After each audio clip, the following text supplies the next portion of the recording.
The Guardian. Guardian podcasts are partnered with audible.co.uk. For a free download, be sure to check out guardian.co.uk/audible, where Guardian listeners can choose any audiobook for free. See the page for more details.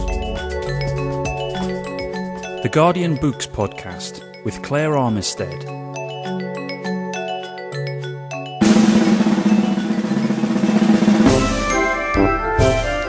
Time is a gift given to you, given to give you the time you need, the time you need to have the time of your life. Follow Butch Patrick on a fantastic trip through the Phantom Tollbooth, where nothing is real but your imagination. To Dictionopolis, where words are weird. Words in a word are fantastic. You can hint them, you can say them, you can print them, you can pray them, emphasize them, and despise them.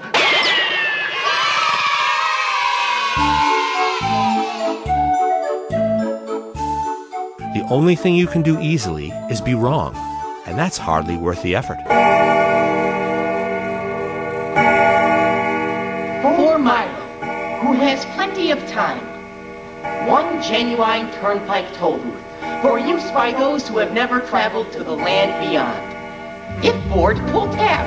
There was once a boy named Milo who didn't know what to do with himself, not just sometimes, but always. When he was in school, he longed to be out, and when he was out, he longed to be in. On the way, he thought about coming home, and coming home, he thought about going.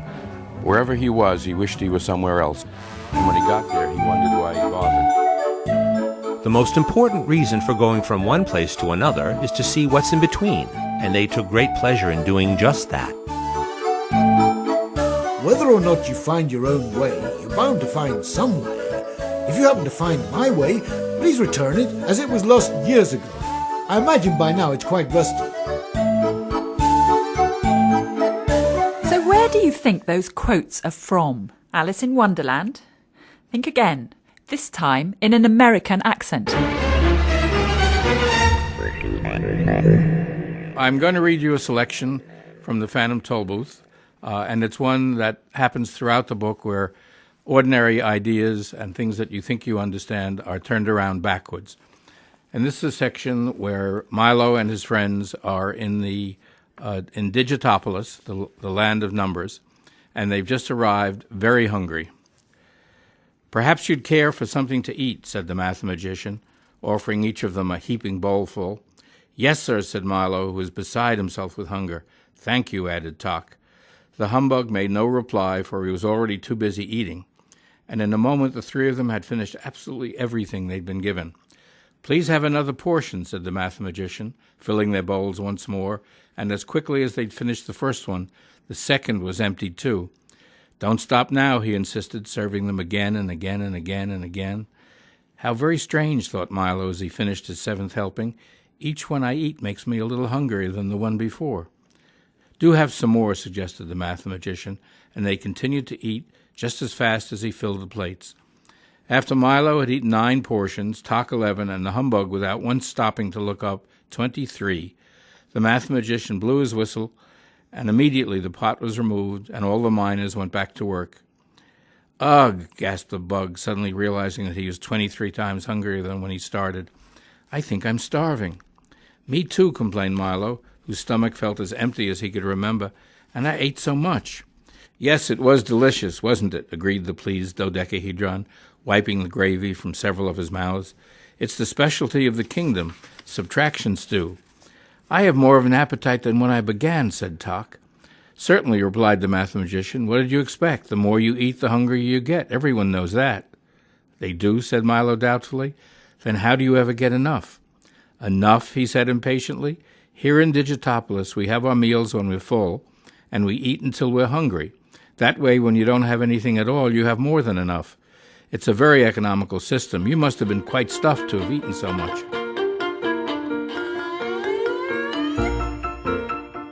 Yes, it's the one and only Norton Juster. His 1961 novel The Phantom Tollbooth has indeed been compared to Lewis Carroll's Alice.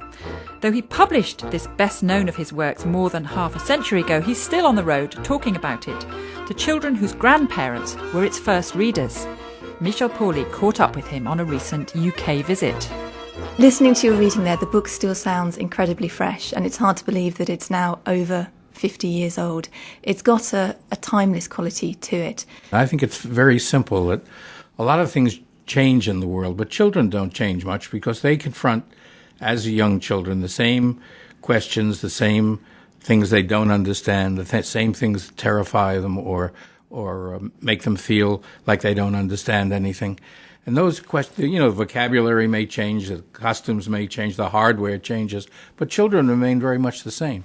And they understand there are a lot of things that they simply don't understand yet.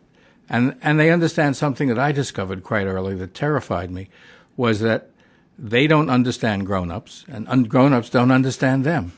A lot of things get turned around backwards in the book because that's the way children make themselves understand things. I love the juxtaposition of Phantom and Tollbooth because they're two words you would never put together in any logical way. And I just like that. But then I started to think, okay, it's not necessary for it to be a Tollbooth. It could have been anything. I was not thinking about this when I was writing the book, but I thought about it later. The point I was trying to make was that almost everybody in the world, at some point in their lives, will have an experience or a vision or something that's very different from anything they have thought about before, and in effect opens up a whole new vista in their lives. The only, word that even begins to approach that is epiphany. That's what it is.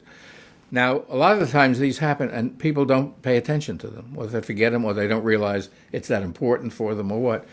But that's the kind of thing that changes you. When you see something, you meet someone, you read something, or something happens that makes you a different person in your level of understanding. I remember talking to a group of kids about this, and I explained it all as best I could, and I knew there were probably about 50 or 60 of them in this room. I knew there were maybe 2 or 3 of them who understood at that point, because they were young, what I was talking about. But the other thing I know, one of the things I learned teaching, and I taught for 32 years, is that what I'm teaching and what they're learning rarely coincide. And planting these things in a way that may be over their head, things happen later. I get a lot of calls and mail from ex-students who'll say to me something like, do you remember what we were talking about? So I understand that now. And I think that's the essence of good teaching. You plant stuff. You're not planting beans and getting beans. Have reactions to the book changed at all? You must get loads of letters from children. I do a lot of signings, and it's very interesting to me. I remember one recently where I looked up, and there was 3 generations standing in front of me, the grandparents, the parents, and the kids, all holding their books out to be signed, because it seems to hang around. People like to read it at different... I'll get a letter sometimes from someone who's 9, saying, I'll write and tell me the usual children's letter, I'm 9, this is what I like, this is the questions I have, so forth. And then about 5 years later, I'll get a second letter. Now they're about 14, and they're in high school, as we call it. And they'll write a letter all about the book again, and it's almost as if they're talking about another book, because they're getting a whole lot of things that they didn't understand before. I've had a number of them where I'll get a 3rd or even a 4th letter when they're in college or even out. I remember I got one letter, obviously from a little girl in the United States who was Hispanic, and she wanted to know why all the princesses in the books that she reads, including the Phantom Tollbooth, had blonde and blue-eyed princesses. I felt terrible about that because it was what I had given to me when I was a child, and it just passed through without me thinking about it. Teachers, I don't know how they are here in this country, but back in the United States, seem to me just don't listen enough to kids. They're always telling you what you're supposed to be thinking or understanding. It's very simple. What you understand from what you read is what's important. And the book is all about learning, isn't it? But that makes it sound very serious and very dull. I try to avoid. It's not a tract. I wasn't trying to teach a lesson or anything. I was doing it because they were things that I got back to myself, not specific instances or episodes of my life, but the way I used to feel about things. And that whole business of not understanding adults, and they not me. I remember that one of the things my parents were endlessly saying to me when we would have an argument, and I'd present my viewpoint, and they would say very calmly, well, how can you be right and the rest of the world wrong? And it took me a number of years before I realized that was true, that I was right and the rest of the world was wrong. The book came about in quite an unexpected way. I understand it started out as a book about urban planning, Yes. which seems unlikely. I had studied architecture. My father was an architect, and my brother was, and I always loved to make things. It never seemed to be an issue. That was what I was going to do, and I loved the whole idea of it. Finished architectural school. I came here, actually, on a Fulbright.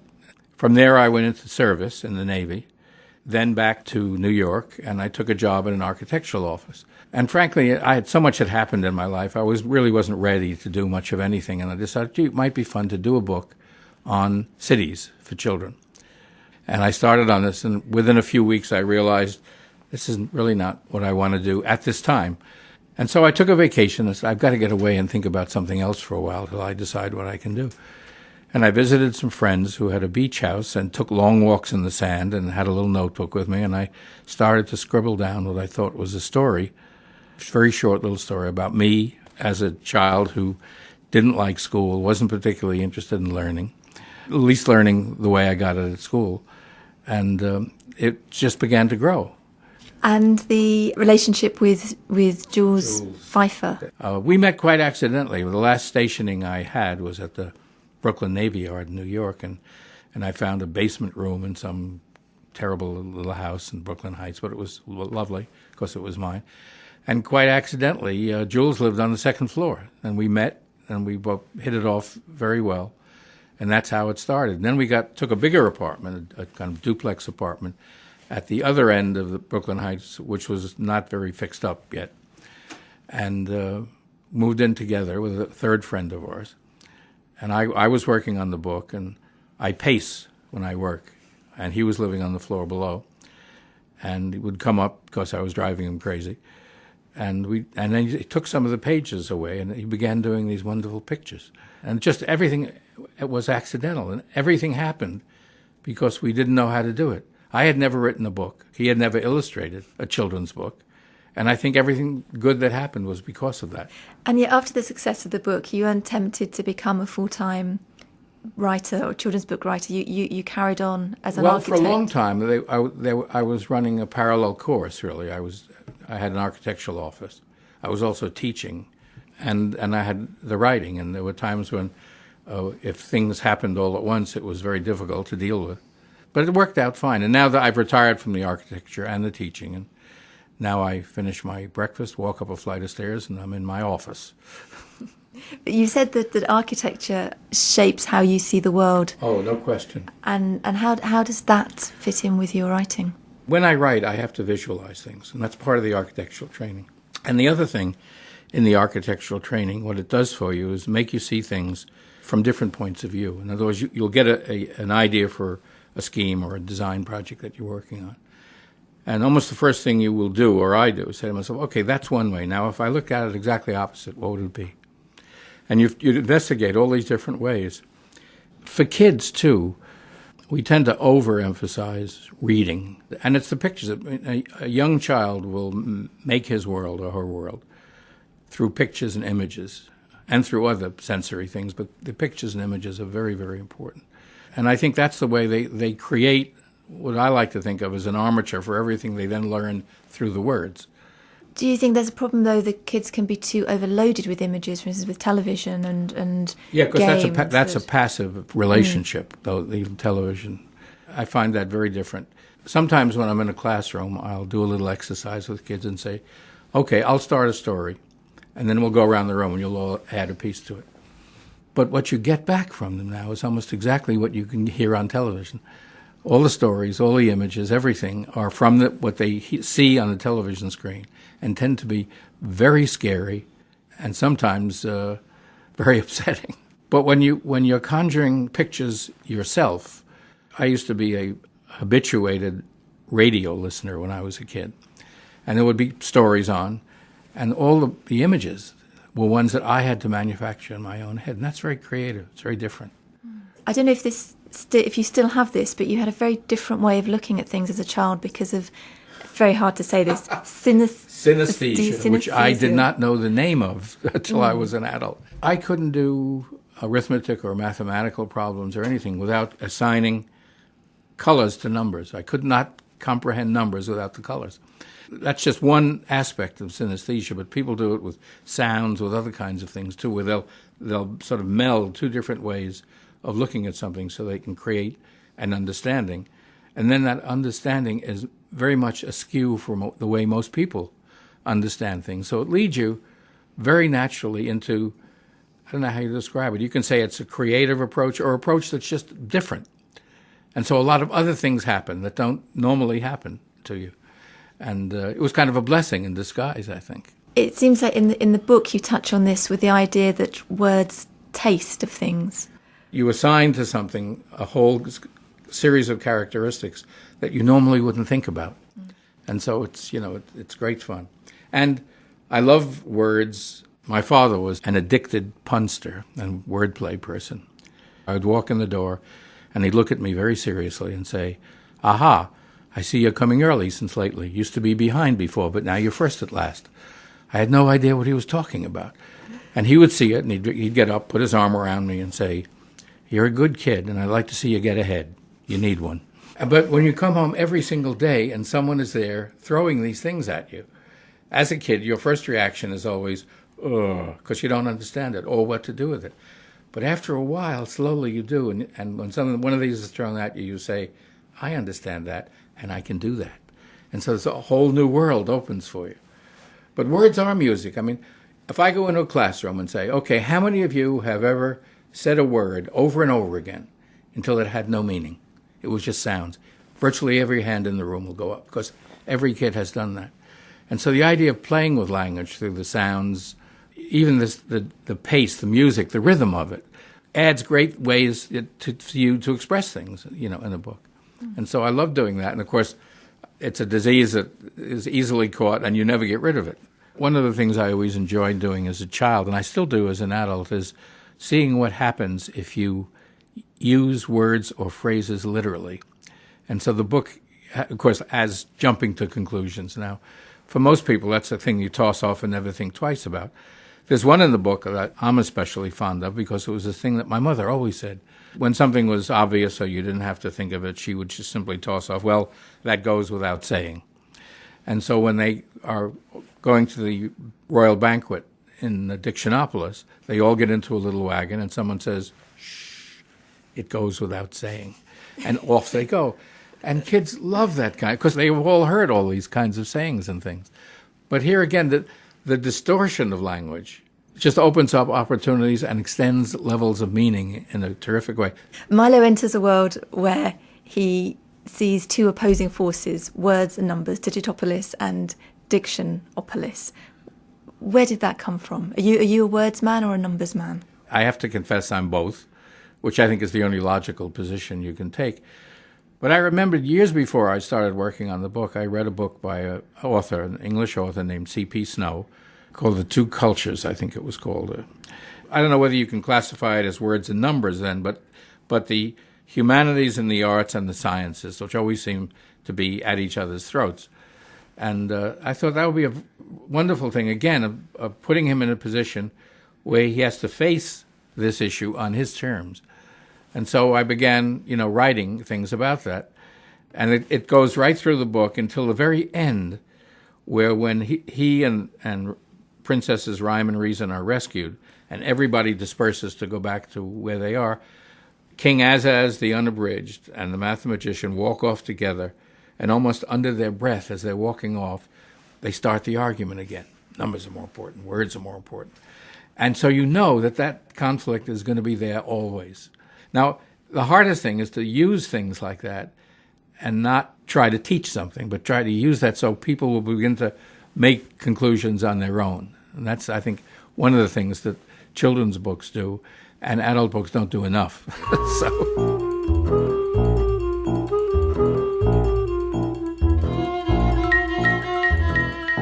Norton Juster there talking about the Phantom Tollbooth, which has just celebrated its 50th anniversary. Phantom Tollbooth leaps, soars and abounds in right notes all over the place, as any proper masterpiece must, wrote another old master in his introduction to the 35th anniversary edition.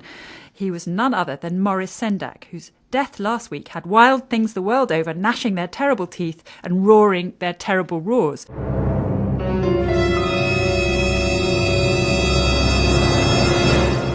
The night Max wore his wolf suit and made mischief of one kind and another, his mother called him Wild Thing, and Max said, "I'll eat you up."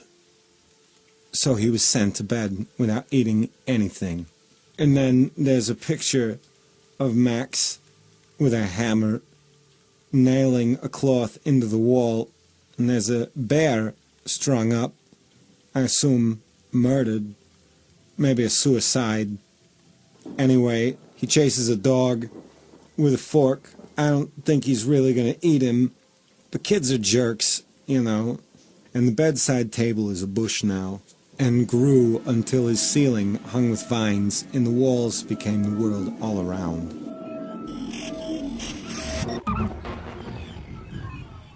Wild things the world over, gnashing their terrible teeth and roaring their terrible roars. And one of them is with us here in the studio today. He's the poet, novelist and broadcaster Michael Rosen. Well, we've actually brought you here to talk about Edward Lear, whose bicentenary it is. But it just struck me it's perfectly possible to trace a lineage going all the way from Lear through to those wild things, and indeed through to your own We're Going on a Bear Hunt. Yes, I think the thing you have to remember about children's books is that one division you can make in them is between the books that are very cosy and reassure us, and there's nothing wrong with that, reassure parents, reassure children, and those that take risks. And you could definitely say of the three books or three authors that you're talking about, they take risks. So going back to Edward Lear, this was someone who disrupted things in two main ways. One, he disrupted bodies, and the other was he disrupted words. He played around with them. And then if we come right before to Maurice Sendak, I mean, here was somebody who dared suggest, this was the real thing that is tricky, is he dared suggest that somehow or other childhood or being a child could be difficult, or that you might have feelings that you could express within the children's book, feelings that mostly people try to suppress or repress in children. So if you think of Max, he's very, very angry. Well, in very conventional terms, when children get angry, what you tell them is shush and be quiet and stop it and grow up and stop being childish and things like that. And instead, he gives rein to it. And again, in The Night Kitchen, he gives rein to the child's, quote, silly fears, unquote. Instead of saying they're silly fears, he gives them air and space. So, yeah, there are some authors who've made it possible for the rest of us to do dangerous, edgy things. Edward Lear was born in 1812, and the received wisdom now is that childhood was invented by the Victorians. To what extent was he responsible for the invention of childhood? Yeah, he certainly thought there was a division between adults and children because of the way in which he behaved that we know. I mean, he first started playing around with verses that were suitable for children when he was being employed as a painter. He had already painted exotic birds and had become very famous for it. And so the Earl of Derby, well, it was in fact Lord Stanley, who was going to be the Earl of Derby, up in Knowsley, had hired him to paint his own rather exotic menagerie of animals and beasts. But he kept disappearing, and not only did he keep disappearing, but the children did. The children seemed to be sort of disappearing at dinner when they were supposed to be all sitting there. And it seems they were going downstairs to the steward's room and being entertained. And he was doing drawings and telling them jokey little stories and beginning to play around with limericks. So you can see that there's already a differentiation, if you like, in his understanding. And he wrote at the time that he was fed up with all these rather stuffy people, and what he would love to do is hop along the corridor on one leg. In a way, that's really what most of the poems at that stage they are. They're these strange beings, the young person of Pinner or that funny old man of Peru and that sort of thing. And they're all doing what he obviously would have liked to have done if he hadn't been constrained in the way everyone around him was being constrained. Because you could argue that the key change that happens at the beginning of the 19th century is that it's thought that in the 18th century they literally unbuttoned their blouses, quite literally, and that the Victorians, you can see physically what they've done is they've put on very tight waistcoats and stuck women in very tight corsets and made sure that no part of their front could be shown. And you can just see it in the paintings. Are the limericks actually written for children originally? Those were the people he was reading them with and for. Yes, that's right. I mean, when a book comes out in Victorian times, it's not quite as clear as it is nowadays that we have children's publishers and adult publishers, and then you have crossover books, if you like, and then they change the cover of a Philip Pullman or a J.K. Rowling, and then they say, oh, look, it's now published for adults. They had juvenile libraries, as they sometimes used to call it. If you look at the back of 19th century books, and you can see these lists of books, and they're quite often quite cheap, shoddy little books that were printed, and there were children's bookshops. There was one in Bond Street and so on that people knew. But then there was another whole set of books, some of which are classics that we read. I mean, if you just take Alice, for example, and when you look at the very first editions of them, there's nothing to indicate that it's for children. And then they would get reviews, and people would say, this marvellous book about a child, there are many children who would like this. I think adults have always been able to read that book and enjoy it and find what nonsense is about. It's interesting that you wrote a wonderful appreciation of Edward Lear for us on The Guardian. And one of the people who commented on it said, The Owl and the Pussycat must be one of the finest love poems in the English language. If you want to sort of be hyper-rational about it, which of course is always a bit dangerous around nonsense, but let's just say for a moment, well, first of all, The Owl and the Pussycat, well, they're not of the same species, are they? He also doesn't actually say which one is male and which one is female. There is no he or she. Now, you might make assumptions that somebody who strums a guitar and says, my lovely pussy, how my lovely. lovely pussy. Yes, of course, there's slightly different meaning these days. That that the owl is male and the pussy, but doesn't say so. And then the other thing they do is they elope. Now, elopement in Victorian times was a serious business. I mean, you had to throw away all convention to do it. They haven't gone away on a honeymoon. They go away in order to get married. And also, he's also made the minister or the vicar Turkey. And of course, Turkish traditionally talk nonsense. They go, blah, blah, blah, blah, blah. So there's all sorts of mysterious things about it. So yes, in a way, it is. It is a glorious love poem because two people who are not at first suited to each other appear to have gone away, and then they've found absolute pure love, and they're dancing by the light of the moon. So yes, it is. It is a very pure love poem. Would you like to read it to us? Well, why not? Let's have a go.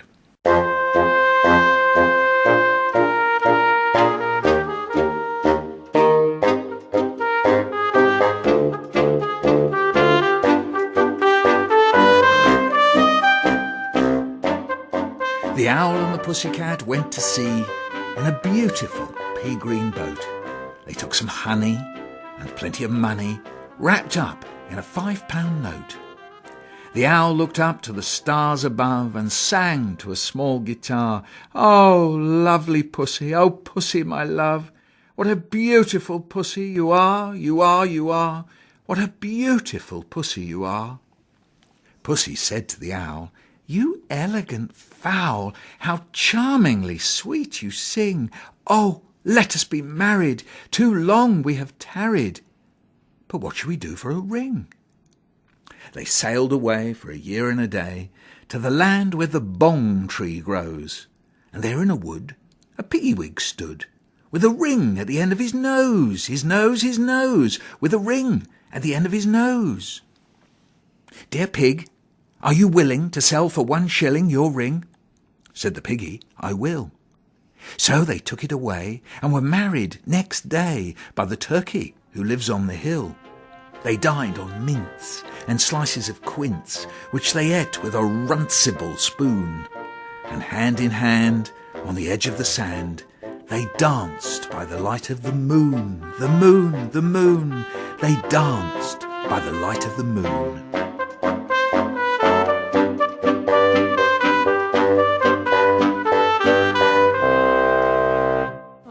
So lovely. Now, Mike, there's one interesting thing about that, which is I always thought there were 2 reprises of the moon, and you are, and there are 3. And I know this is something you've picked me up on before in relation to your own work, that I've got the scansion completely wrong. And I bet lots of people say, "What a beautiful piggy you are, you are. Yes, pussy, what a beautiful pussy you are, you are." I mean, the thing about Lear was that with his scansion and his metrics, he was by and large absolutely perfect. I mean, it does pose a tiny little problem when you read it. You could say, they dance by the light of the moon, they dance by the light of the moon. That would work. So he has squeezed in another one. They dance by the light of the moon, the moon, the moon. You've got to do something with those other two moons. And the way he lays it out on the page, he's telling you to do that. In your appreciation, you wrote that he was the voice of ever-wandering creatures. What do you mean by that, and who are those creatures? Yeah, it's a very interesting question. If you look at the poems that tend to get called the Gromboolian poems, these are the poems like the Jumblies and the Dong with a Luminous Nose and the Pobble with No Toes and so on. There's a melancholy balladry, and if you notice, they're all venturers. They all go off and do things, and they're wandering around. Quite often in either a fairly pointless, odd sort of a way, a bit like the Jumblies, or on some sort of trip of unrequited love or unrequited hope. Lear himself, I mean, his life was quite extraordinary. I mean, here's somebody who suffered. He suffered mentally and physically. We have to say he was a kind of refugee or exile. I mean, when you look at his life, almost every year he travelled, and he didn't just travel around the British Isles. I mean, he travelled far. He travelled right the way across the Mediterranean, across North Africa and so on. Anyway, he just was never-endingly travelling, and in the end became an exile anyway. He lived in San Remo in Italy.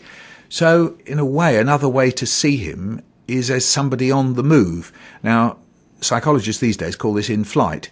That's to say that he was both physically and mentally in flight from something. Now, he had to hide away his epilepsy. He talked about it to himself, as it were, but he hid it. He hid it from everybody else. Epilepsy is incredibly scary for the person who has it, because they know what it looks like if intimate people have told them. And then he, either linked to it or otherwise, he suffered from depression, and he was wise and clever enough to have a name for it, which he called the morbids. One way or another, he obviously found it very difficult to love people, or if he did, he didn't know how to say so. And anyway, he doesn't ever seem to have received love from anybody once his sister died, which was when I think he was in his very early 20s. Now, one of the events of this year is to put up a plaque to him. And there's a green one in his birthplace. His birthplace, rather wonderfully, I think, as somebody who lived on the Holloway Road for nearly a year, is just off the Holloway Road, where Seven Sisters Road leaves the Holloway Road. There's a little tiny corner there with the name Bowman's Terrace, I think it is, and there was a villa, and that was where his mother and father had 21 children, of whom he was the 20th. I'm going to talk us through some of the events that are coming up or have come up during the year, because as a way of illustrating the variety of him, some of these things we've touched on.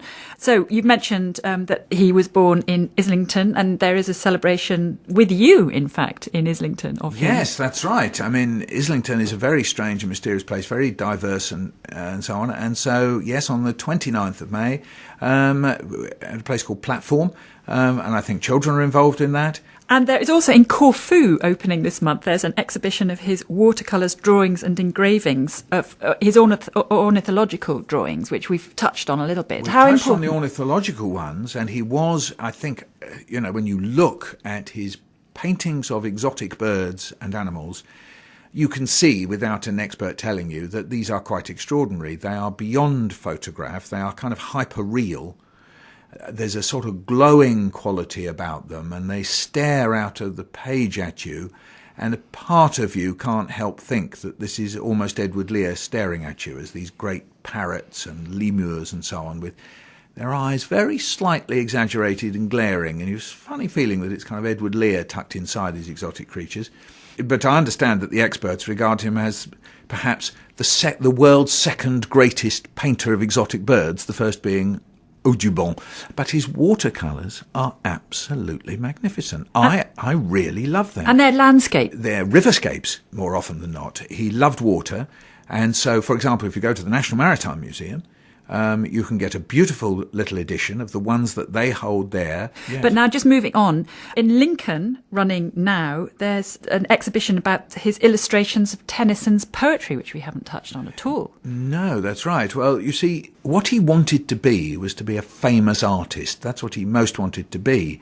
What he wanted to do was paint these huge canvases, perhaps Gothic stroke romantic, the sense of a great big landscape that has got inner depths, and somehow or other the soul is represented. And actually, they're great big, dull, smudgy things. But obviously, artists and writers and so on did come to him in his own time, and Tennyson was one of them, yeah. Now, in Bristol, there's a reprise of an event that's happened actually at the British Library already, which is about his epilepsy.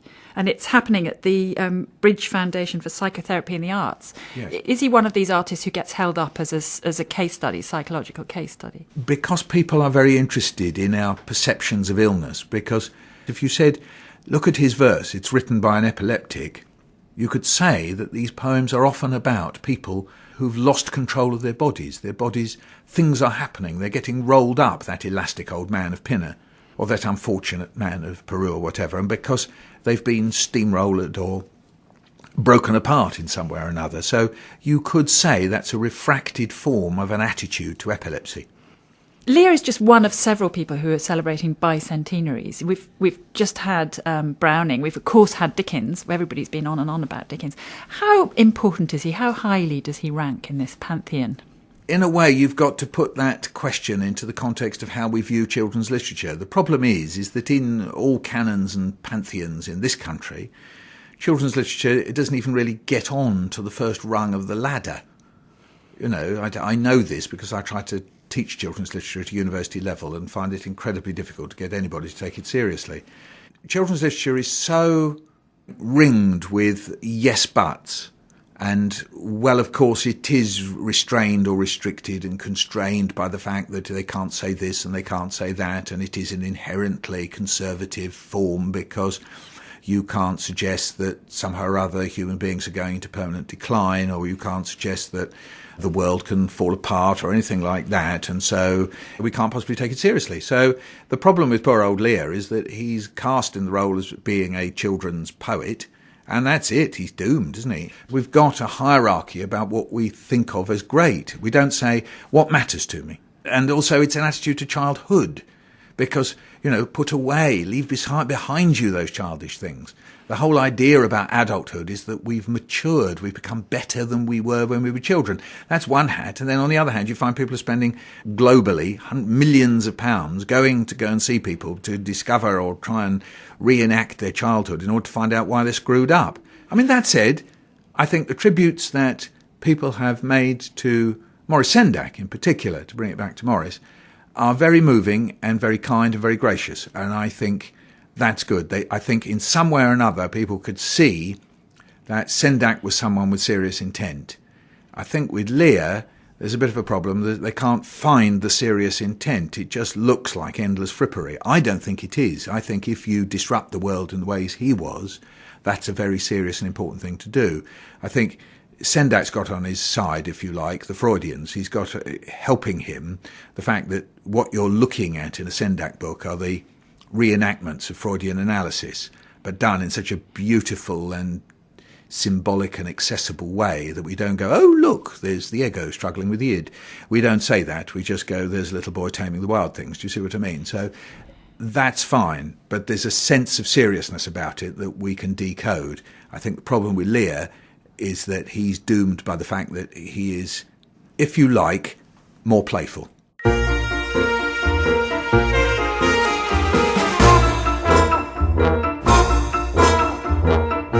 A was once an apple pie. Pidey-widey, tidy, pidey, nice and sidey. Apple pie. The pobble who has no toes had once as many as we. When they said, "Someday you may lose them all," he replied, "Fish, fiddle-dee-dee." B was once a little bear. Berry, wary, scary, hairy, takey, carey, little bear. And his Aunt Jobiska made him drink lavender water tinged with pink, for she said, The world in general knows there's nothing so good for a pobble's toes. The pobble who has no toes a little cakey, bakey, makey, cakey, but before he set cakey, out, he cakey. wrapped his nose in a piece.